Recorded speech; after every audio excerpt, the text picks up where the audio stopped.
Buletin Didik 5 Februari bersama saya Syafri Izan Wahab. Assalamualaikum dan salam sejahtera. Sekumpulan 5 orang pelajar jurusan teknologi elektrik dari Kolej Vokasional Keningau, Sabah mencipta satu inovasi yang digelar Bubble Bag.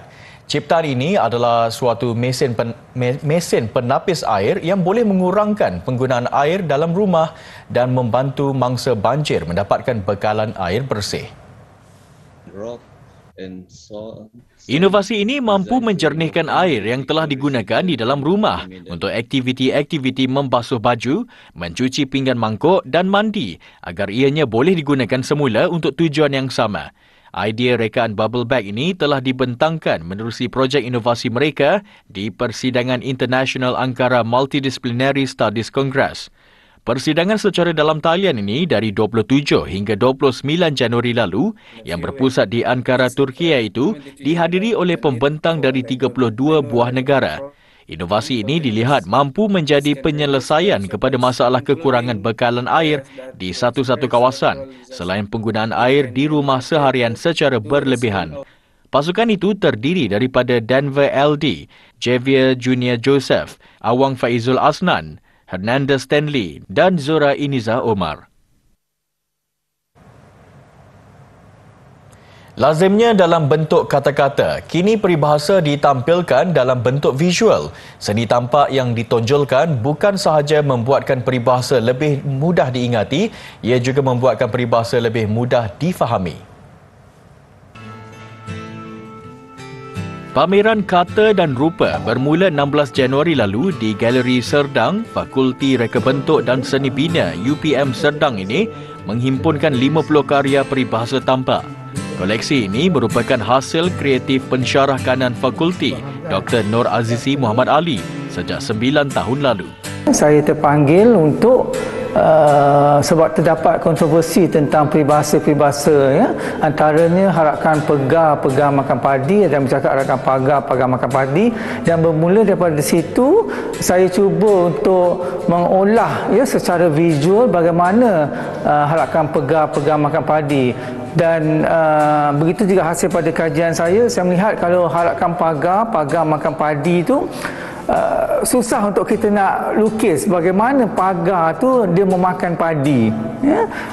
Kemudian sebenarnya adalah harakan pegar makan padi, dan saya bertanya kepada beberapa orang lah, ya, expert, ya, dalam bidang ataupun pakar dalam bidang peribahasa. Pameran ini merupakan nukilan jiwa yang memperlihatkan keindahan peribahasa dalam bentuk tampak yang mempesona. Penggayaan tampak hiasan elektif menjadi landasan di dalam pengolahan dan penyampaian naratif. Ianya memperlihatkan penggayaan yang bersahaja tanpa menggadaikan makna dan nilai pada karya. Salah satunya ialah untuk memartabatkan peribahasa dan juga memartabatkan bahasa Melayu sendirilah. Dan kalau kita lihat, ya, bahasa-bahasa yang digunakan dalam peribahasa itu dia memang berlapik. Orang dulu-dulu dia gunakan bahasa yang berlapik berbanding dengan kalau kita tengok dekat dalam social media, kan bahasa-bahasa yang digunakan kadang amat kasar, ya. Ini salah satu cara untuk mendidik bagaimana kita menggunakan bahasa secara yang lebih berlapik dan santun. Setiap karya yang dihasilkan menggunakan dakwat dan akrilik diolah bagi menimbulkan ilusi 3 dimensi atau 3D. Penghasilannya pula memakan masa seminggu hingga sebulan bergantung kepada saiz lukisan. Namun apa yang memberi cabaran adalah dari segi pengolahan dan bagaimana untuk mengimbangi komposisi sesebuah lukisan. Ini kerana pelukis perlu berfikir secara kritis dan kreatif bagaimana menghasilkan sesebuah karya yang menggambarkan serta menepati maksud sebenar satu-satu peribahasa. Daripada peribahasa yang berbentuk ayat yang ditukar atau diolah kepada visual, dia dapat membantu untuk anak-anak muda lebih mengenali. Apabila orang melihat hasil-hasil karya melalui lukisan, jadi bagi saya dia lebih diadaptasi kepada dalam dirilah. Bagi saya adalah salah satu peluang untuk ramai orang-orang di sana untuk lebih visualizekan lagi. Seperti contohnya macam orang kadang-kadang tak dapat bayangkan, contoh seperti bagai pinang dibelah dua. Jadi dengan lukisan-lukisan Encik Gigi ni dapat mereka visualizekan lagi. Saya rasa pameran peribahasa ini sangat bagus untuk pelajar-pelajar kerana ia mampu untuk memudahkan para pelajar dengan visual, peribahasa visual yang lebih mudah. Sebagai contoh, masuk bangku agak sendiri, ia menunjukkan visual seorang budak mengangkat bangku dengan sendiri. Ia mampu untuk memberi maksud yang mengikut visual tersebut. Orang ramai dijemput hadir ke pameran ini yang berlangsung sehingga hujung bulan ini. Kementerian Pendidikan KPM berduka dengan berita pemergian 2 orang guru Sekolah Menengah Agama Persekutuan SMAP Kajang di kilometer 274 Lebuh Raya Pantai Timur LPT2 semalam. Menterinya Fadlina Siddiq menerusi satu hantaran di Facebook mengucapkan takziah kepada keluarga dan juga warga sekolah di atas pemergian Allahyarham Cikgu Arba'in Baharudin dan Cikgu Rosmayati Bakar Elias Lalar. Beliau berharap ahli keluarga mangsa tabah dan sabar dengan ujian besar ini selain mendoakan agar roh mereka berdua dicucuri rahmat dan ditempatkan dalam kalangan mereka yang beriman.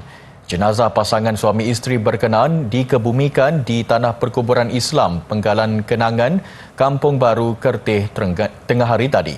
Pasangan itu meninggalkan 6 orang anak iaitu Farah Najwa 20, pasangan kembar Faris Najmi dan Faris Najdi 19, Fitri Naim 17, Fatin Najla 12 dan Faikal Nabila 10 tahun.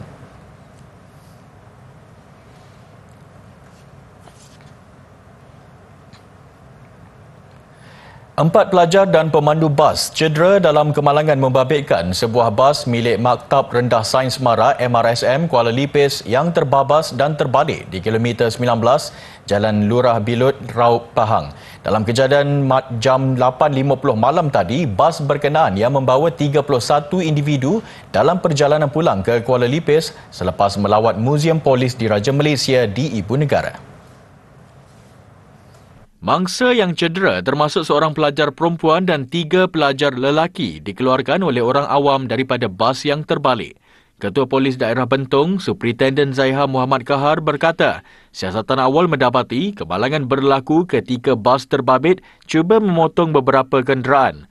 Bagaimanapun bas terbabit terbabas dan melanggar besi penghadang jalan sebelum terbalik di dalam parit di sebelah kanan jalan. Akibat kemalangan itu, 4 pelajar serta pemandu bas cedera dan semua mangsa dihantar ke Hospital Bentong untuk rawatan. Manakala pelajar lain dan guru pengiring tidak mengalami sebarang kecederaan. Semua pelajar terbabit berusia antara 14 dan 16 tahun.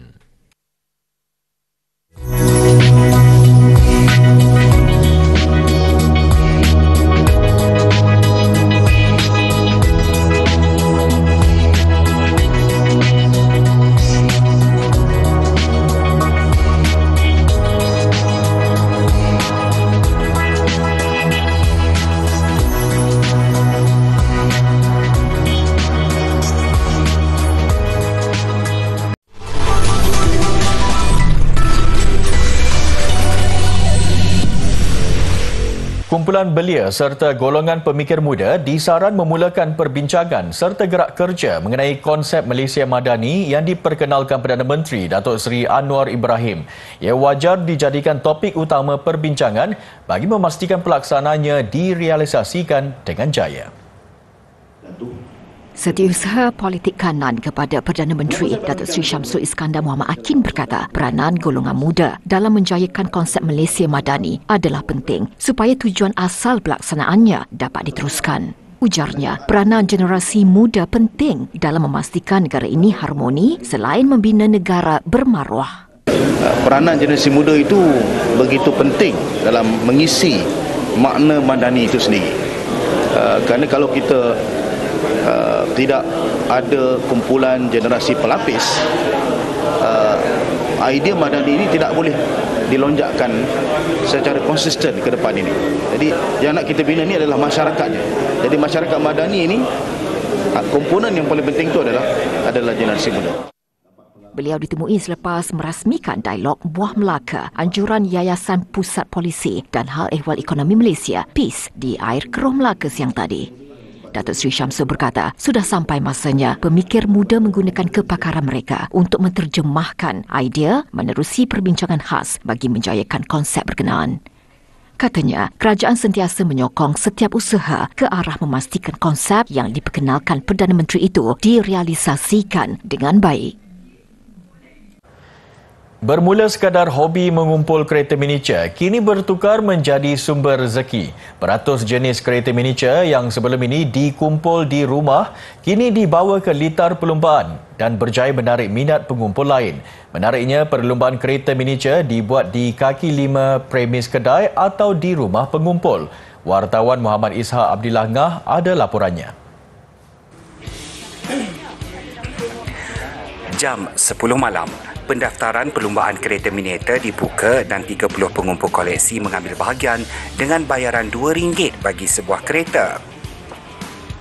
Bukan sahaja kereta miniatur yang dibeli di pasaran, tetapi ada juga kereta miniatur yang telah diubah suai oleh pengumpul turut menyertai perlumbaan. Litar lumba mini ini pula dicipta oleh pasukan yang terdiri daripada ahli Kelab Terengganu Diecast Collectors menggunakan bahan terpakai. Rata-rata yang mengambil bahagian berusia 20 hingga 55 tahun. Mainan budak-budak ni bukan orang lain lagi. Mak sendiri pun marah pemain kata, kau makin tua makin jadi budak-budak. Tapi kerana minat hobi kita daripada kita main benda lain, benda mengarut, baik kita main benda ni. Sekurang-kurangnya ia boleh mengisi masa lapang. Demi kepuasan, seorang penjawat awam sanggup berhabis puluhan ribu ringgit dengan mengumpul permainan miniatur Hot Wheels. Menurut Khairil Zuhdi Khairuddin, 47 tahun, sehingga kini dia memiliki kira-kira 1,000 biji pelbagai koleksi permainan tersebut yang dibeli sejak setahun lalu dengan harga antara RM100 sehingga RM500. Walaupun dianggap hobi yang berbentuk pembaziran, tetapi baginya ia adalah pelaburan untuk masa depan. Harga kereta miniatur itu tidak pernah turun dan akan naik dari semasa ke semasa kerana setiap koleksi tidak akan dikeluarkan lagi. Saya rasa sangat berbaloi sebab bila kita kira balik harga semasa selepas 2-3 bulan ni, kita tengok dari segi peningkatan permintaan sebenarnya. Macam kita tengok teori ekonomi lah. Barang tak ada tapi permintaan tinggi, harga tu akan naik. Dan memang ada harga naik dah sekarang ni. Macam tadi kita boleh tengok ada orang offer dekat saya RM4,000 tapi belum sampai masanya untuk kita tolak lagi lah, untuk kita jual lagi. Minat mendalam terhadap kereta miniatur, Khairil Zuhdi bersama rakannya Amirul Othman menubuhkan sebuah kelab di Terengganu yang kini mempunyai 100 ahli. Kiranya kereta kecil ni memang biasa budak-budak main. Tapi kalau kita tengok harga kereta kecil ni memang budak-budak tak mampu nak beli. Harga 200, 300, malah ada hampir 1,000 sutir tu. Jadi permainan ni bukan permainan budak-budak, kita boleh kata ia juga permainan orang dewasa. Sebab hanya orang dewasa saja yang mampu untuk beli kereta-kereta Hot Wheels ni. Peminat kereta miniatur ini juga boleh menjana pendapatan tambahan dengan menjual kembali koleksi mereka mengikut harga pasaran terutama bagi model keluaran edisi terhad. Rekod termahal dunia yang pernah direkodkan adalah $150,000 Amerika, iaitu Hot Wheels VW Beach Bomb keluaran tahun 1969 kerana hanya ada 2 buah sahaja yang masih wujud. Itu dia. Dan syarat utama pertandingan kereta replika ini, kereta yang dipertandingkan haruslah tidak melebihi 40 gram.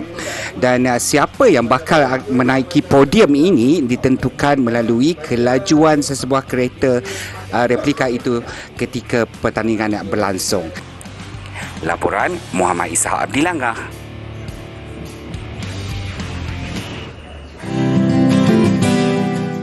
Kita akan melihat teknik pernafasan yang tidak boleh dilakukan ketika menyanyi. Okey, yang pertama, nafas itu diambil dari hidung dan dikeluarkan dari hidung. Seterusnya, terima kasih. Seterusnya kita akan melihat pernafasan yang diambil dari mulut dan dikeluarkan dari mulut.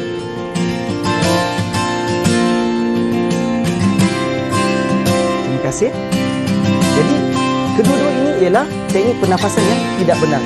Teknik pernafasan yang sebenar ialah seperti kita mengambil pernafasan tersebut daripada hidung dan kita keluarkan daripada mulut.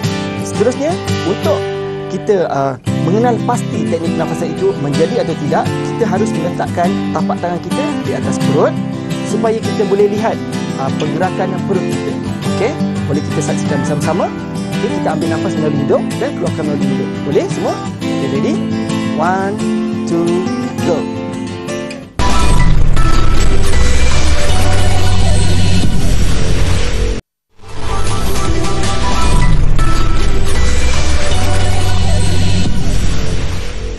Bersua kembali. Rangkaian televisyen Media Prima Berhad MPTN berjaya mengekalkan anugerah stesen penyiaran telenovela terbanyak sempena Malam Kemuncak Anugerah Telenovela kali ke-8. Kejayaan dipilih menerusi 30 drama rantaian adaptasi novel yang disiarkan menerusi slot Akasia, Samarinda dan Lestari sepanjang tahun 2019 hingga 2022. Pada anugerah yang berlangsung di Pusat Dagangan Dunia Kuala Lumpur WTC malam semalam, MPTN juga membawa pulang 12 anugerah daripada 48 kategori yang dipertandingkan sempena anugerah anjuran Yayasan Pembangunan Buku Negara dan Majlis Profesor Negara. Pengurus Kanan Strategi dan Penjadualan TV3, Marlia Zul Amran berkata, Media Prima sentiasa komited dan menyokong penggiat seni terutama penulis novel tempatan.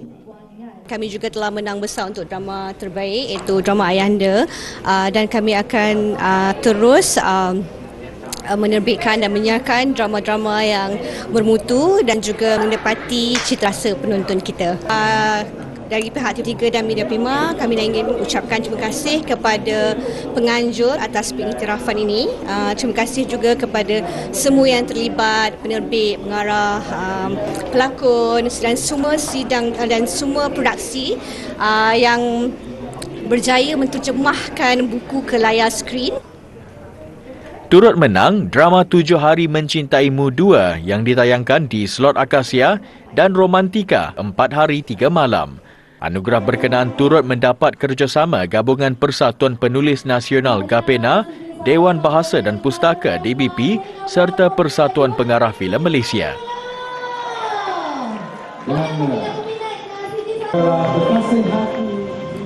Kewujudan industri permainan video terus diiktiraf apabila buat julung kalinya pihak Grammy Award turut menawarkan anugerah bagi kategori skor adunan muzik terbaik bagi permainan video dan media interaktif lain. Ia seiring penerimaan meluas industri permainan video di peringkat global sehingga mencatat pendapatan $184.4 bilion Amerika atau $785.175 bilion ringgit pada tahun lalu.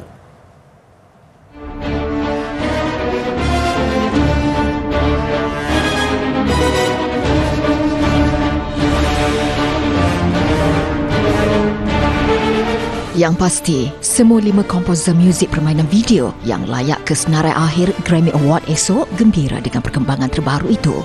Bagi mereka, perkembangan itu membantu mengangkat permainan video kepada tahap baharu dan tidak lagi dikategorikan sebagai media lain. Keadaan itu ketara apabila hanya 2 skor pernah dicalonkan apabila adunan muzik daripada permainan video mula dibenarkan menyertai Grammy Award sejak tahun 1999. Ini termasuk ketika Christopher Tin memenangi Grammy Award bagi kategori adunan muzik terbaik pada 2011 melalui muzik Baba Yetu bagi permainan video Civilization 4 dan apabila adunan muzik daripada Austin Wintory bagi permainan video Journey dicalonkan bagi anugerah skor adunan muzik terbaik bagi visual media pada tahun 2012. Berbanding industri perfilman yang masih berdepan masa depan tidak menentu, industri permainan video pula diunjurkan mencatat pertumbuhan pendapatan $211.2 bilion Amerika atau $898.86 bilion ringgit pada tahun 2025. Bukan hanya kanak-kanak dan golongan remaja, orang dewasa pun ramai yang meminati permainan augmented reality. Itu antara yang dikesan pada Nuremberg Toy Fair di Nuremberg, Jerman. Pelbagai jenis permainan boleh diuji oleh pengunjung, kerana itu ia dianggap pameran terbesar seumpamanya pernah dianjurkan. Lebih 2,000 pempamer daripada sekitar 70 buah negara bersaing bagi memenangi hati pengunjung. Antaranya termasuk mengeja dengan betul. Banyak daripada permainan itu turut disertakan dengan augmented reality, membabitkan pelbagai watak kartun. Malah ada juga permainan lama yang diubah suai dengan gadget digital. Cuma imbas kod QR bagi mencipta hologram pada telefon pintar masing-masing. Bagi menambah saingan, pameran turut menyediakan anugerah khas bagi menghargai produk baru yang dianggap luar biasa atau paling mencuri perhatian.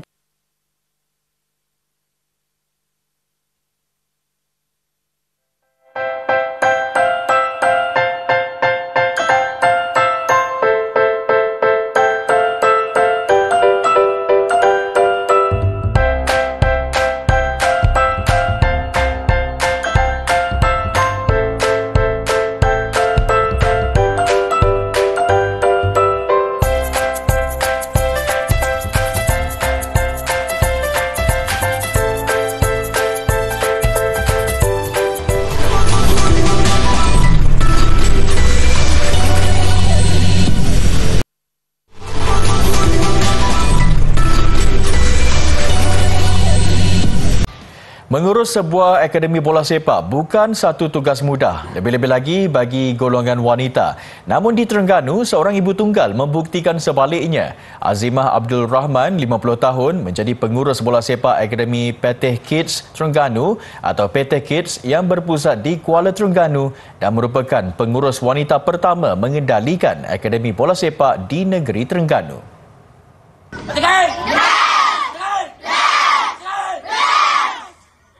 Peteh Kids ditubuhkan sejak 6 tahun lalu bermula dengan 30 pelatih. Kini akademi tersebut mempunyai 160 pelatih dibantu oleh 8 jurulatih berpengalaman. Menurut Azimah, penubuhan akademi itu bertujuan mencongkil bakat-bakat baru sukan bola sepak untuk diketengahkan seawal usia 5 tahun. Sebagai seorang wanita, dia mengakui terlalu banyak dugaan dihadapinya sepanjang mengendalikan akademi terbabit termasuk kekangan kewangan. Walaupun saya kena bermacam-macam lah. Orang puang boleh pelekeh je, set-set puang, pengurus puang. Tapi saya duduk letak 8 lem dia tu. Sebab saya, barisan jurulatih saya, sentiasa support saya. Begitu juga player-player. Walaupun dia dapat pengurus wanita, dia orang duk rasa pun macam saya ni, nak kena manja saya ni macam wanita. Saya sebenarnya dengan jurulatih ni, sifat saya pun dah jadi macam bila kita di padang, jadi macam lelaki. Saya cakap pun kasar, dah tak ada lah kata nak bersapa santun sangat tu tak ada. Sejak penubuhannya, pelbagai kejayaan dikecapi termasuk menjadi johan bawah 14 tahun Liga Jemputan di Langkawi tahun lalu. Azimah amat berbangga sekiranya produk dari akademinya terpilih bermain di peringkat lebih tinggi dengan mewakili negeri atau pasukan kebangsaan pada masa akan datang. Acara Olimpik Desa yang dianjurkan di utara India mengakhiri buletin Didik malam ini.